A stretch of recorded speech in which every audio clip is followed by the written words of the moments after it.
Imagine you are 19 years old.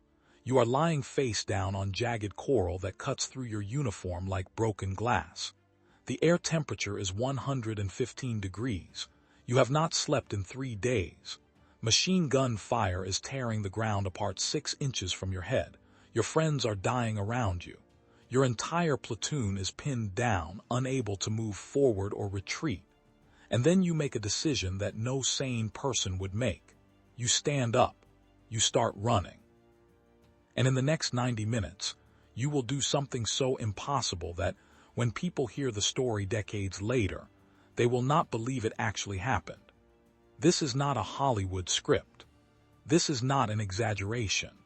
This is the true story of what one teenager did on a forgotten island in the Pacific, and why the United States Marine Corps called it the single most devastating individual assault in the history of modern warfare. September 15, 1944. The island of Peleliu is 6 miles long and 2 miles wide. It sits in the Palau archipelago, a cluster of coral and limestone fragments scattered across the western Pacific Ocean. The island has no strategic value that most Americans would recognize. There are no cities here, no factories, no harbors deep enough for capital ships. Before the war, Peleliu was home to fewer than 1,000 people, most of them living in small fishing villages along the southern coast. But in September of 1944, this worthless piece of coral becomes the focal point of one of the most brutal battles in the Pacific theater, and the place where a teenage rifleman from Portland, Oregon, will perform an act of violence so extreme that it will haunt him for the rest of his life. The invasion begins at 8:30 in the morning on September 15th. The 1st Marine Division, veterans of Guadalcanal and Cape Gloucester, hit the beaches in amphibious tractors while naval guns pound the inland ridges. The pre-invasion bombardment has lasted for 3 days. Battleships, cruisers, and destroyers have fired thousands of shells into the island. Carrier-based aircraft have dropped hundreds of tons of bombs. The island is supposed to be softened.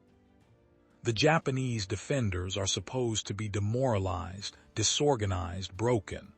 This is what the intelligence reports promise. This is what the Marines are told to expect. It is a lie. The Japanese commander on Peleliu is Colonel Kunio Nakagawa, an officer who understands that the old tactics are suicide. For 2 years, Japanese forces across the Pacific have fought the Americans on the beaches. They have launched banzai charges. They have died in waves, screaming, running directly into machine gun fire, convinced that spirit and willpower can overcome industrial firepower. It has never worked. Nakagawa knows this. He has studied every battle. He has read every after-action report. And he has designed a defense that abandons the beaches entirely. Instead of dying in the surf, Nakagawa's forces will retreat into the interior of the island, into the ridges and caves that honeycomb the coral rock. They will fight from reinforced concrete pillboxes that are interconnected by tunnels. They will use interlocking fields of fire so that every position supports every other position. They will force the Americans to dig them out, one bunker at a time, in the worst terrain imaginable, under the worst conditions imaginable. Nakagawa is not trying to win. He is trying to make the Americans pay such a horrific price that the cost of taking each subsequent island becomes politically unbearable. He is fighting a war of attrition, and Peleliu is his laboratory. The Marines do not know any of this when they hit the beach. They expect resistance. They expect casualties. But what they encounter is something different. The Japanese are not on the beach. They are inland, dug into positions that are almost invisible. And when the Marines push forward, the killing starts. By the 3rd day of the battle, September 18th, the Marines have secured the southern portion of the island, but the central ridges remain in Japanese hands. The terrain here is unlike anything the Marines have trained for. The coral rock has been thrust upward by volcanic activity, creating ridges that are sharp, steep, and covered with jagged outcroppings. There is no soil. There is no cover. The ground is white coral that reflects the sun and turns the entire landscape into a furnace. The temperature during the day exceeds 110 degrees. There is no shade. There is no water except what the Marines carry. The heat is so extreme that men begin to hallucinate. They collapse from heat stroke. They vomit until there is nothing left in their stomachs. Their hands blister on the metal of their rifles. Their uniforms are soaked with sweat that never dries because the humidity is suffocating. And all of this happens while the Japanese fire on them from positions that seem impossible to destroy. Private First Class Arthur James Jackson is 19 years old. He was born in Cleveland, Ohio on October 18, 1924, but his family moved to Portland, Oregon when he was a child. He is not particularly tall. He is not particularly large. In photographs taken before the war, he looks like every other American teenager of that era. Thin, clean-cut, unassuming. There is nothing in his appearance that suggests what he is about to do. He enlisted in the Marine Corps in 1942, 2 months after his 18th birthday. He went through basic training at Camp Pendleton in California. He qualified as a rifleman. He was assigned to the 3rd Battalion, 7th Marines, 1st Marine Division. He shipped out to the Pacific in 1943. He fought at Cape Gloucester in New Britain, where the terrain was jungle and the enemy was malaria as much as the Japanese. He survived. He learned. And now he is on Peleliu, lying in the coral with the rest of his platoon, pinned down by fire from concrete bunkers that his rifle cannot penetrate. The pillboxes are masterpieces of defensive engineering. They are built from reinforced concrete, poured into forms and allowed to cure until they are harder than stone. The walls are several feet thick. The firing ports are narrow slits that allow the Japanese gunners to fire outward while remaining almost completely protected. The positions are sighted so that they cover each other. If a Marine squad tries to flank one pillbox, they are exposed to fire from another pillbox. If they try to assault from the front, they are cut down in the open. The Japanese machine guns are Nambu-type 92s, gas-operated weapons that fire 600 rounds per minute. The sound is a continuous tearing noise, like fabric being ripped apart at high speed. The bullets crack through the air with a sound that is unmistakable once you have heard it. And when they hit coral, they fragment and send razor-sharp shrapnel in every direction. Jackson's platoon has been trying to advance for hours. They have made almost no progress. Every time they move, the machine guns open up. Men are hit. Men are killed. The corpsmen crawl forward to drag the wounded back, and sometimes the corpsmen are hit too. The officers shout orders, but there is nowhere to go. Moving forward is death. Staying in place is death. Retreating is not an option. The Marines are stuck, and the Japanese know it. Jackson is carrying a Browning automatic rifle, a weapon that weighs nearly 20 pounds when loaded.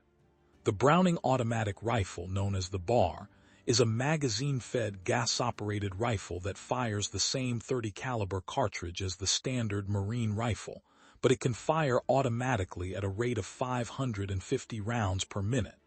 It is heavy. It is difficult to control, but in the hands of someone who knows how to use it, it is devastating. Jackson knows how to use it. He has been carrying it since Cape Gloucester. He has fired thousands of rounds through it. He knows its weight, its recoil, its tendencies. And now, lying on the coral, watching his friends die, he makes a decision. He does not ask permission. He does not wait for orders. He stands up. The first pillbox is 75 yards away across open ground. There is no cover between Jackson and the bunker. There is no trench to move through, no wall to hide behind. It is just coral, white and jagged and exposed. The Japanese gunners can see everything. Jackson starts running. He fires the BAR from the hip as he moves, not aiming carefully but spraying suppressive fire at the firing ports of the pillbox. The technique is called walking fire, and it is almost impossible to do effectively. The bar kicks violently when fired on full automatic. Most men cannot control it, but Jackson is not trying to hit anyone. He is trying to make the Japanese gunners duck, to make them stop firing for just a few seconds, long enough for him to close the distance. It works. The Japanese machine gun stops. Jackson covers the 75 yards in seconds. He is running so fast that he almost overshoots the bunker. He hits the ground next to the concrete wall, breathing hard, his heart hammering in his chest. The pillbox is designed so that the firing ports face outward, toward the direction the Marines are expected to attack from. But Jackson is not in front of the pillbox anymore. He is next to it. He pulls a grenade from his belt, a Mark II fragmentation grenade, a small pineapple-shaped explosive that weighs about 1 pound. He pulls the pin. He lets the spoon fly. He counts to 2. Then he shoves the grenade through the firing port. The explosion inside the bunker is muffled but unmistakable. There is a dull thump, and then smoke begins pouring out of the firing port. Jackson does not wait to see what happens. He has more grenades. He moves around the side of the pillbox, looking for other openings. Japanese bunkers are often connected to underground tunnels, and sometimes there are ventilation shafts or secondary exits. Jackson finds a ventilation shaft on the back side of the structure. He drops another grenade down the shaft. Another explosion, more smoke. He can hear screaming inside the bunker now, voices shouting in Japanese. He does not speak Japanese. He does not know what they are saying. He does not care. He is moving again. The second pillbox is 30 yards away, positioned to cover the approach to the first. The Japanese inside have seen what Jackson did. They are firing at him now. He sprints toward them, firing the bar again, dumping rounds at the firing port. He is not thinking about tactics anymore. He is not thinking about doctrine or training. He is operating on pure aggression and instinct. He reaches the second bunker. He uses the same technique. Grenades through the firing port. Grenades down the ventilation shaft. The bunker goes silent. What happens next is difficult to reconstruct with precision, because Jackson himself will not talk about it in detail for the rest of his life. The official Medal of Honor citation, written months later, provides the skeleton of the story. The after-action reports from other Marines in the area provide additional context. But the full picture of what Jackson does over the next 90 minutes is fragmentary, pieced together from multiple sources, many of them second-hand. What is clear is that Jackson does not stop. He does not return to his platoon. He does not wait for reinforcements. He continues attacking pillboxes, alone, moving from one bunker to the next, using grenades, rifle fire, and in some cases white phosphorus grenades that burn at temperatures exceeding 1500 degrees Fahrenheit and produce smoke so thick that it is impossible to see or breathe. White phosphorus is a chemical weapon in everything but name. When it ignites, it produces a smoke that is toxic and caustic. It burns through clothing and flesh. It cannot be extinguished with water. The only way to stop white phosphorus from burning is to smother it or cut away the contaminated tissue. The Marines carry white phosphorus grenades for signaling and for creating smoke screens, but Jackson uses them as assault weapons. He throws them into bunkers where the Japanese cannot escape. The results are horrific. The Japanese defenders are not cowards. They are professional soldiers, many of them veterans of campaigns in China and Southeast Asia. They have been told that the Americans are weak, that they value their lives too much to fight with real determination. But Jackson is not behaving like the enemy they were told to expect. He is relentless, he is fast, and he is alone, which makes him almost impossible to predict. Japanese defensive tactics rely on coordinated fields of fire, on mutual support between positions. But Jackson is moving so quickly that the supporting pillboxes cannot engage him without risking hitting their own forces. He is inside the defensive network now, and the network is collapsing.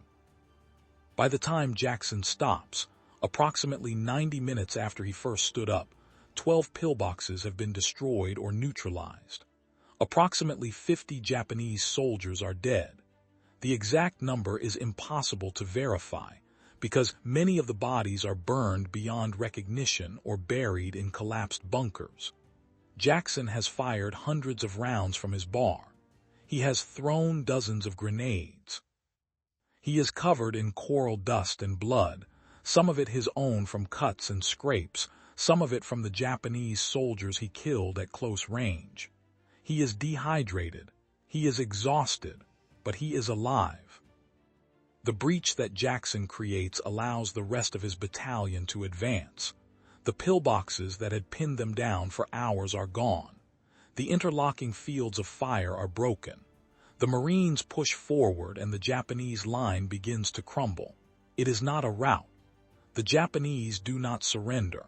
They fall back to secondary positions, deeper in the ridges, and the fighting continues for weeks.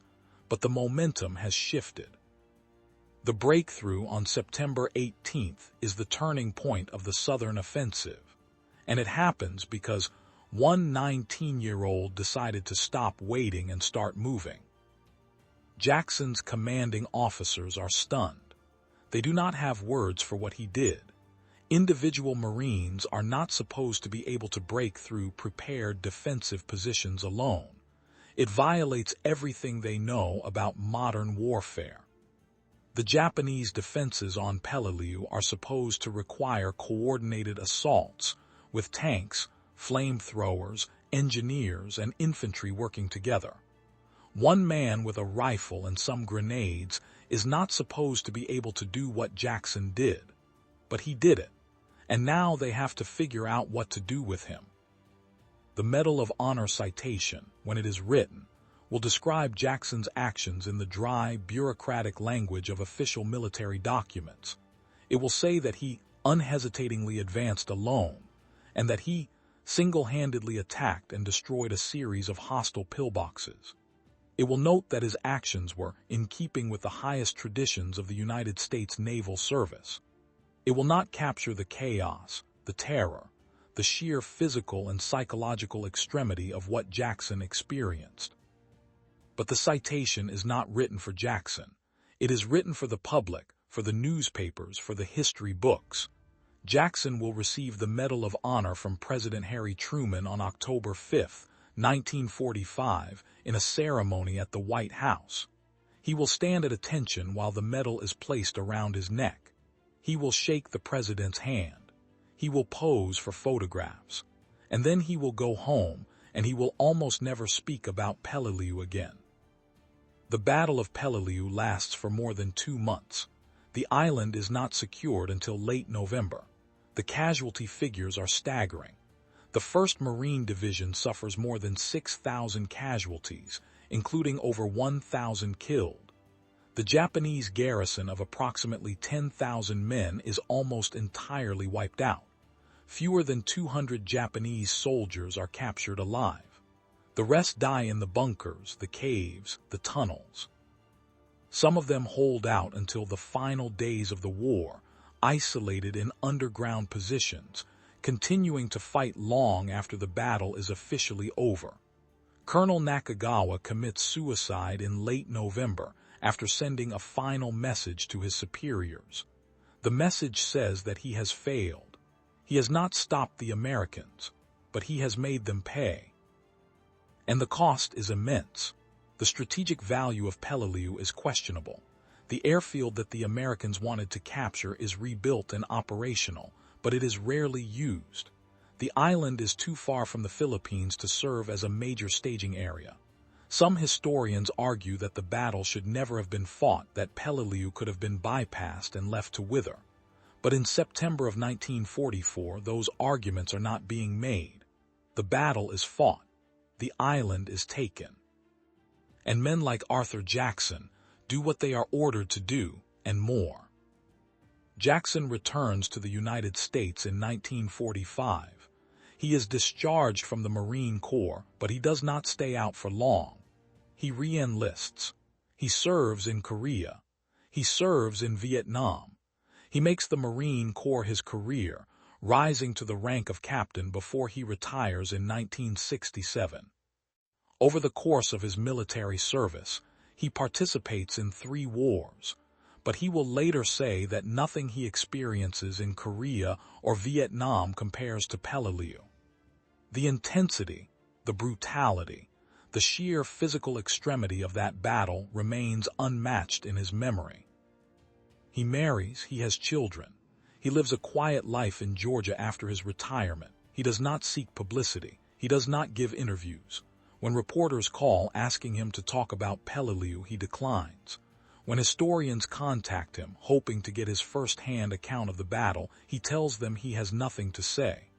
The few times he does speak about it, his answers are short, clipped, uncomfortable. He does not like to remember. He does not like to talk about what he did. And he especially does not like the idea that what he did is something to be celebrated.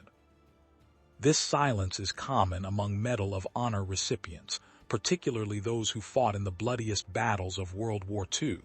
They do not see themselves as heroes. They see themselves as survivors.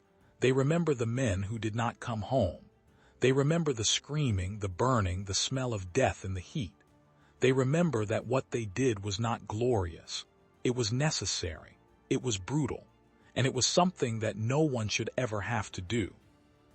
Jackson's friends from Peleliu, the men who were pinned down with him on September 18th, remember him differently. They remember a kid who stood up when everyone else was frozen. They remember someone who saved their lives. They remember that without him, they might not have made it off that coral ridge. Some of them stay in touch with him over the years. Some of them drift apart, but they all remember. One of the questions that lingers is why Jackson did what he did. What made him stand up? What made him run across open ground into machine gun fire? The easy answer is courage, but courage is not an explanation. Courage is a word people use when they do not want to think too hard about the psychology of combat. Jackson himself never offers a clear answer. In the few interviews he gives, he says that he saw his friends dying and he thought he could do something about it. He says he did not think he was going to survive, so he figured he might as well try. He says it was not a plan. It was just a reaction. But there is something else in his silence, something that suggests a deeper discomfort with what he became on that day. Jackson is 19 years old when he kills 50 men in 90 minutes. He is a teenager. He has barely finished high school. And in the span of an hour and a half, he experiences a level of violence that most people cannot imagine. He does not just witness it. He participates in it. He causes it. And the fact that it was necessary, that it saved lives, that it was justified by the circumstances, does not erase the psychological weight of what he did. The men he killed were trying to kill him. They were trying to kill his friends. But they were still men. They had families. They had lives before the war. And Jackson ended those lives, one after another, in the most visceral and immediate way possible. Post-traumatic stress is not a term that exists in 1944.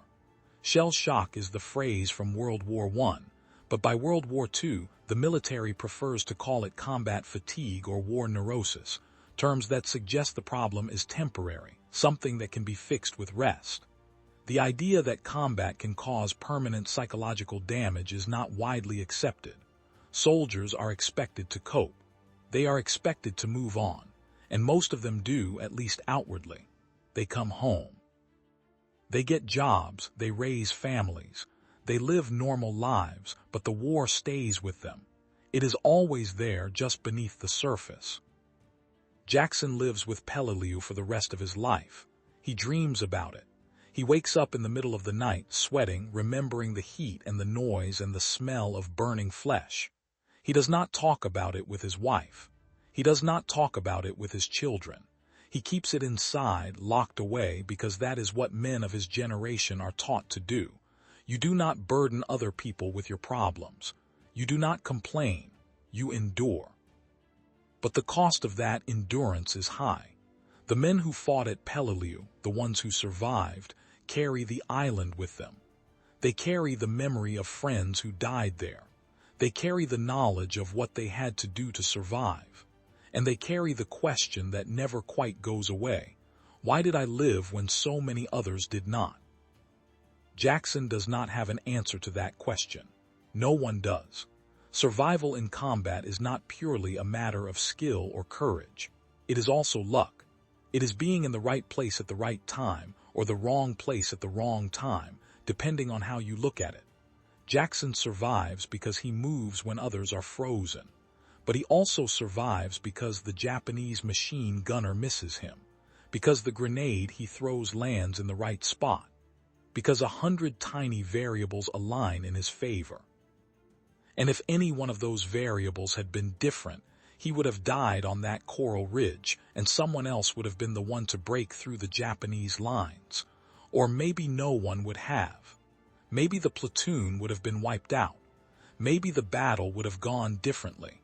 There is no way to know.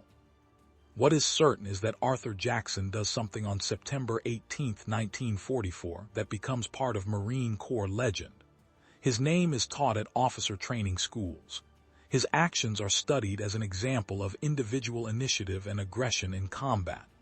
The story is told and retold, embellished and simplified, until it becomes almost mythological. But Jackson is not a myth. He is a man. And the real story is not about heroism in the abstract. It is about what one person is capable of when everything else has failed, when the only choice left is to move or die. The island of Peleliu is silent now. The pillboxes are still there, overgrown with jungle, slowly crumbling into the coral. The airfield is abandoned. The beaches where the Marines landed are empty. The Japanese bunkers, the ones that Jackson destroyed, have been left as they were, memorials to a battle that most people have forgotten. Tourists visit occasionally, mostly divers who come for the coral reefs. They walk past the rusting tanks and the unexploded ordnance and the monuments that mark where men died. They take photographs. They leave. The island does not care. It has returned to the silence it had before the war. Arthur Jackson dies on June 19, 1995 in Atlanta, Georgia. He is 70 years old. His obituary in the local newspaper is brief. It mentions that he was a Medal of Honor recipient. It mentions that he served in 3 wars. It does not go into detail about what he did on Peleliu. The funeral is small, attended by family and a few old friends from the Marine Corps. There are no television cameras. There is no public ceremony. He is buried with full military honors, but quietly, the way he lived his life. The men who fought with him, the ones who are still alive, remember. They remember the kid who stood up when no one else would. They remember that he saved their lives, and they remember that he never wanted credit for it. He did what he thought he had to do, and then he spent the rest of his life trying to forget. That is the truth of what happened on Peleliu. It is not a story about glory. It is not a story about heroism in the way that word is usually understood. It is a story about a teenager who found himself in a situation where every option was terrible and who chose to act anyway. It is a story about what war does to people, not just physically but psychologically. It is a story about the cost of survival, and the weight of memory, and the silence that so many veterans carry with them long after the guns have stopped firing. The 90 minutes that Arthur Jackson spent attacking pillboxes on Peleliu were the most violent, chaotic, and intense moments of his life. They were also the moments that defined him, whether he wanted them to or not. He could not escape them, he could not forget them, and he could not explain them, not in a way that made sense to people who were not there. So he stopped trying. He lived his life. He did his duty. And when he died, he left behind a story that is almost too extreme to believe except that it happened. It is documented. It is verified. And it is a reminder that the real stories of war are not the ones that Hollywood tells. They are the ones that veterans refuse to talk about, because they are too painful, too complicated, and too true.